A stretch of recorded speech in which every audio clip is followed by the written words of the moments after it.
Hey, you guys. Welcome back to Hey Mama, Let's Chat. I'm so excited that you're here. Thank you so much for being here. Before we start out today's episode, if you could hit that like and subscribe button, I would really appreciate it. Trying real hard to pump this content out to you guys, and that just helps me just a little bit.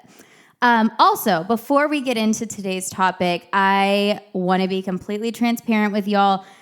I cannot figure out, if you're watching the last video on YouTube and you're like, what happened to the video? I can't figure out how to get my camera to go past the 14 minutes. And so I'm probably going to end up getting a new camera. So that's what happened. So I have a timer here for 14 minutes. And once that 14 minutes goes off, the camera's going to shut off. I'm going to get up, very calm, cool, and collected, turn that camera back on, and we're going to keep it rolling. I'm just going to be transparent with y'all because I was really stressed out. Like, how am I going to figure out how to do this seamlessly and the editing and this and that? But no, you know what? We're not going to stress out here. This is not the place to stress out. We're all going to be cool. I'm going to get up, I'm going to turn it on, and we're going to go back to chatting, and it's going to be like nothing happened. So I just wanted to tell you guys that because I was stressing out, and like what? For what? Why do we have to always be perfect and everything looks great, right? And that's kind of what we're rolling into our topic today. I really think we should chat about. You don't always have to love being a mom. What? Right? When I had asked on my story not too long ago on my Mom Around SA page, I said, you guys, what do you want to chat about? And there were so many of you that were saying, I just sometimes, I wish I just could click that off switch or that pause button for a minute and I could just tune out of being a mom just for a minute. And I feel like that is so important to talk about because same girl, same. I feel the exact same way sometimes. And I think it's so scary to talk about sometimes because, we're all moms. We love our kids. I would do anything for those children. They are my light, my world, my everything, right? But there are some times where I'm just like, yeah, it's a no for me, dog. I need a minute, right? And I feel like we all feel like that. And it's so scary to talk about because if we need a minute, then who are we? We're not good moms. If I need a second from my kids to hide in my room and just give myself a mental break, they're not even doing anything wrong. They're just being kids. And I feel like for me, sometimes I have to pause and think, yeah, they're just being kids, but you're one person and it's okay to feel like, oh my gosh, this is just too much. They're not doing anything wrong. They're being loud. They're having fun. They have these toys that make lots and lots of noise that you promised you would not get for this reason, that it's driving you up the wall, but it makes them happy and you're a good mom, so you do those things for them. But that also means that as a good mom, you need that break. And so I think the best way to put it and the best way to kind of compare it when I was talking with my husband about it, it's going on trips, right? We all love to go on trips. We like to go on these vacations and they're fun and everyone enjoys themselves and it's such a good time. But the planning up to the trip and the packing and the what are we going to do on a plane for this amount of time and all of those little things that make this trip so great in the end, it makes it the best trip ever because all of these little things made it that. Those are all the little things in motherhood that it's like, it's just too much. It's overwhelming. But that this end goal of like having these kids and having a happy home and letting them be themselves and be expressive, like that is worth it for all of these little things. It's okay if you don't like all the little things all the time.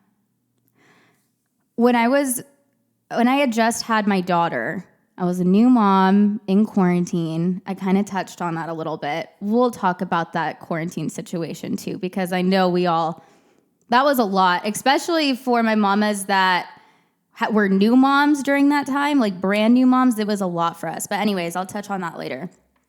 I was holding this newborn and I breastfed, and I'm sitting there and everyone's like, oh my gosh, are you just in so much bliss?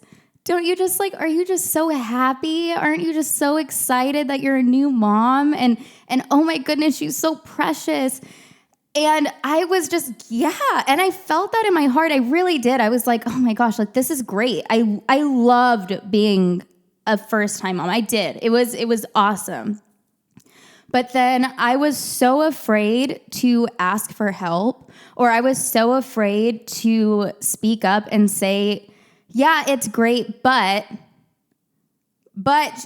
she's up at this time and I can't get her to chill out, but bath time for her was really difficult. And but I had these little buts and I can't even remember them now because it feels like such a lifetime ago. And they were just small little mustard seeds on our journey of,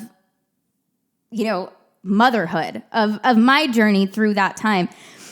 But in that time, it felt so big and it felt like I was alone because I didn't feel like I could speak up.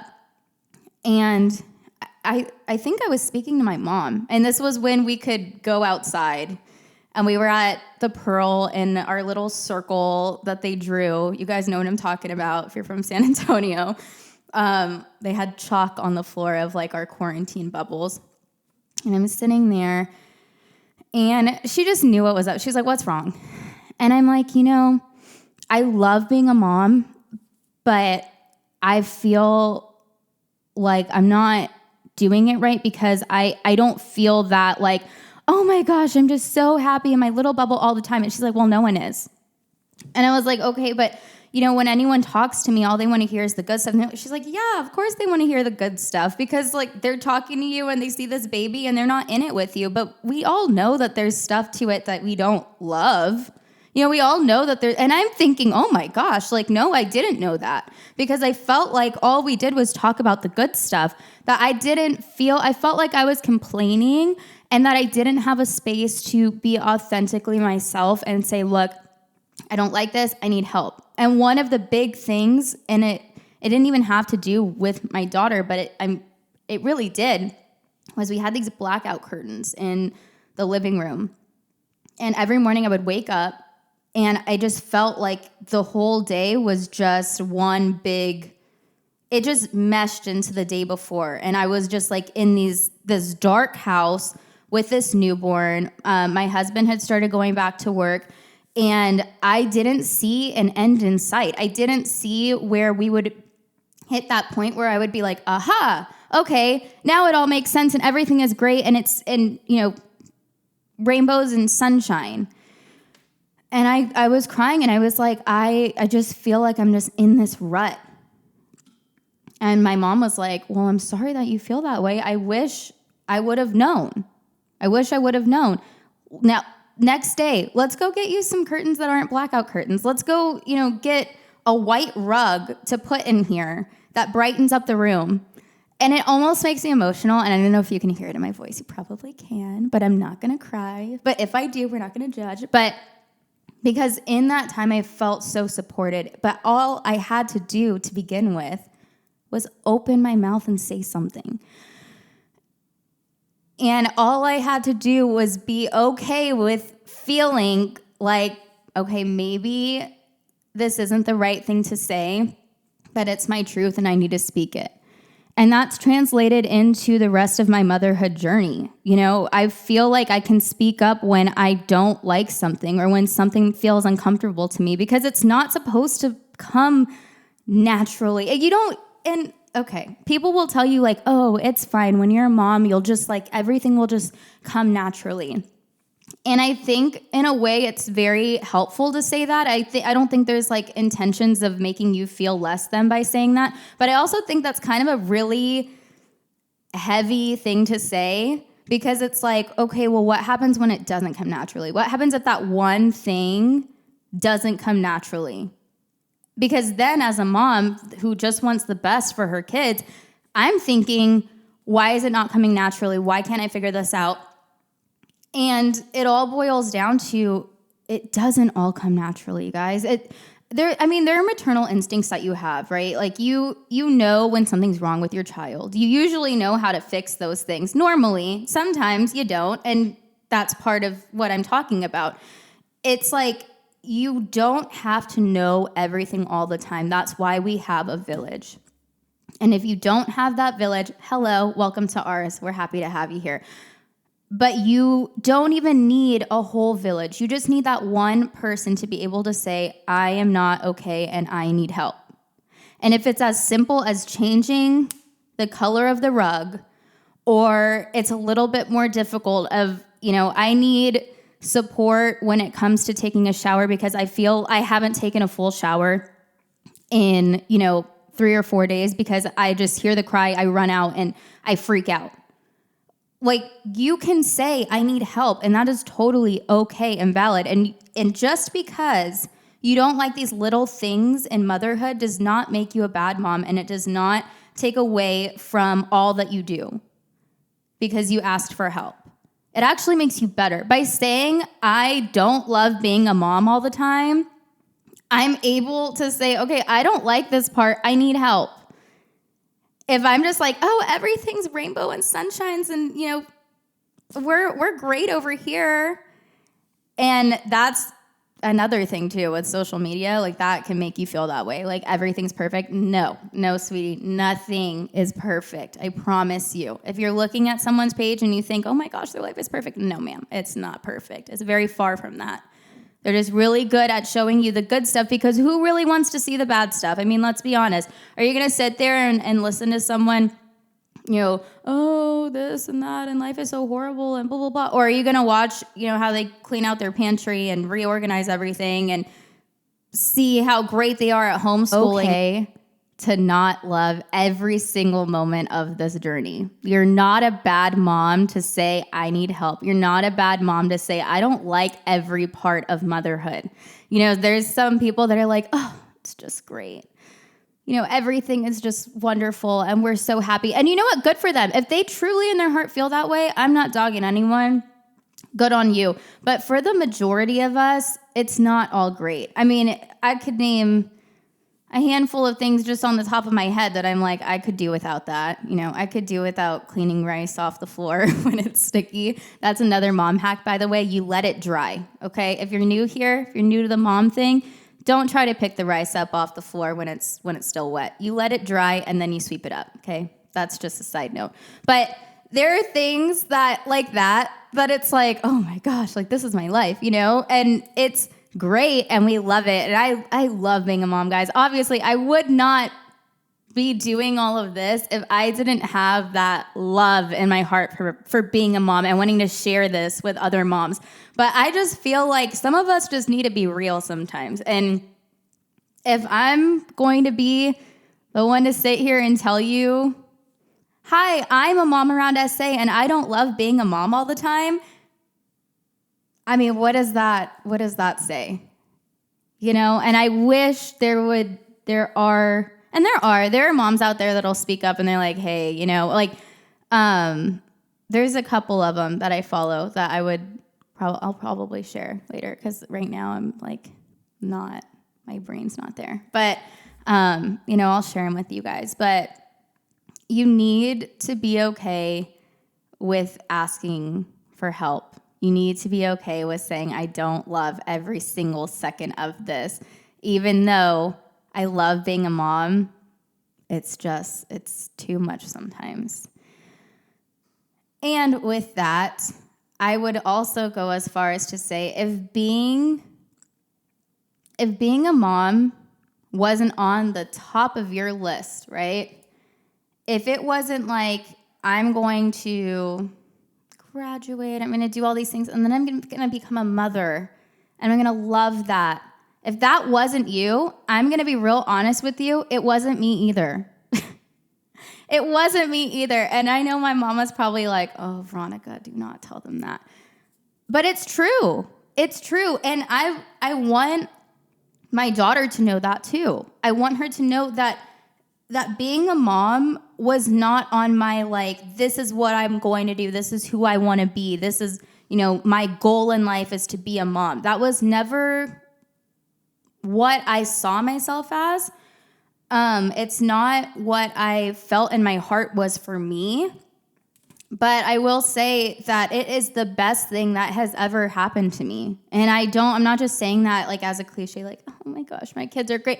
Like, my kids are great, but it really did change my life for the best. Like, I could not imagine not being a mom and not having my husband and not having these kids, but it was not on the top of my list. So I graduated high school, Northeast School of the Arts, Nisa baby, and I went to New York for college, and I was a dance major at AMDA, and I loved it there. And unfortunately, there were things out of my control that I was not able to stay there, and it broke my heart, and it still makes me a little emotional, but it broke my heart, and I thought the world was ending. I really did. And then I came home, and it was even more crazy than I knew was going on while I was away. And I was working in a call center, and I was working at Victoria's Secret. And then I was like, I have a great idea. After, going to New York, I'm going to go and try out College Station because my cousin was going there, and she was so excited about it. My other cousin had gone there, and I was like, yeah, let me just pluck myself from New York City and put myself in College Station. And as great as College Station is, and so many have great experiences there, it was not for me. It wasn't for me. I did not belong there. I didn't feel that sense of like, hoorah, like we're all together, like that feeling that you're supposed to feel in places like that. I didn't feel that. And so I came home, and I was, working again, and I was auditioning for things, and I was doing all of these things that I thought would fill my cup, and it wasn't filling my cup. And I was like, what is wrong with me? This is, I can't find my path. I can't find my way. And it wasn't until I let go of like all the expectations that I had for myself, and I was like, you know what? And I prayed about it. I said, you know what, God, you just put in front of me what needs to be in front of me, and we'll make it happen. Like, I will follow that path through and through. And then I met my husband, and we were not married at the time. I got pregnant with Mila. I had her during a pandemic. And I remember in that time thinking, like, why am I pregnant now? Like, why in the middle of all of this craziness of a pandemic, of this and that, why am I pregnant now? And I would Google, like, is the world ever going to get back to normal? Like, am I ever going to, like, be able to go to the zoo with my kid? Are we going to be able to do this? I mean, I was Googling things as far as saying, like, will babies born now be able to go on field trips? Like, things that we were all thinking. I mean, I was the Google queen. And it wasn't until I was like, okay, I'm here now. I'm letting go, and I'm going to be the best mom. I'm going to be the best at what I have right now. This is what we're doing right now. And I feel like that attitude is what we have to translate into motherhood. Like, okay, this is the situation that I have right now, and I'm going to make the best out of this situation. You have a colicky baby. I'm going to make the best out of this situation. I'm going to figure out what I need. I'm going to call the people that I need in my corner. I'm going to, not feel like it's my fault or do this or that. Like, I'm just going to make the best out of this situation that I'm in right now. And I feel like that it changes things. And so as a mom, was being a mom my first choice? Was I like, oh, well, no, it wasn't. But thank God that I am, because I couldn't imagine a life where my kids aren't here, my husband's not here with me. And so I really try to take that into every aspect of my life. I really try to focus that energy into every aspect of my life. And I think if we can let go of the control, and we can start to find a place where we feel like, okay, maybe this isn't what I had in mind, but this is where I'm supposed to be, everything just starts to fall into line from there. And so next time you're sitting there and you're like, I have no clue what I'm doing. I'm failing. I'm a horrible mother, which we all go through all of those things, by the way. All of us do. Instead of thinking that, why don't we think, okay, I'm not doing a great job at this, and that's okay. I don't need to be the best at everything. The best thing that I can be is the best at asking for help when I need it, because that's what's going to be the best for my family, and that's what's going to be the best for this child that I'm trying to do the best for. The best that I can do is to ask for help when I need it. And if you can start to put that into just your daily dialogue, and you actually really believe it in your head that the best thing that you can do is ask for help. And it sounds so cliche, because don't they tell us that in school too, right? There's no dumb question. And I mean, some would argue that, but I really believe that. I really think there's no dumb question. There's no dumb time to ask for help with something that you might think should come naturally. Nothing's coming. The only things that are coming naturally, you're going to feel them when they come naturally. If you are not feeling that, then you need help, and that's okay. So with that, I hope you guys feel this. I hope it resonates with you. If it does, please drop a comment below. I would love to continue the conversation. Did you plan on being a mom, and this is like your goal was to do this, and now you're here and it's like everything that you hope for? Did you not plan on being a mom and now here you are and you're doing your best, and sometimes it just feels like it's a whole lot and you haven't asked for help and you need help? I would love to know more. I'd love to continue the conversation. So please drop a comment below. Thank you so much for joining me. I'll see you on the next episode.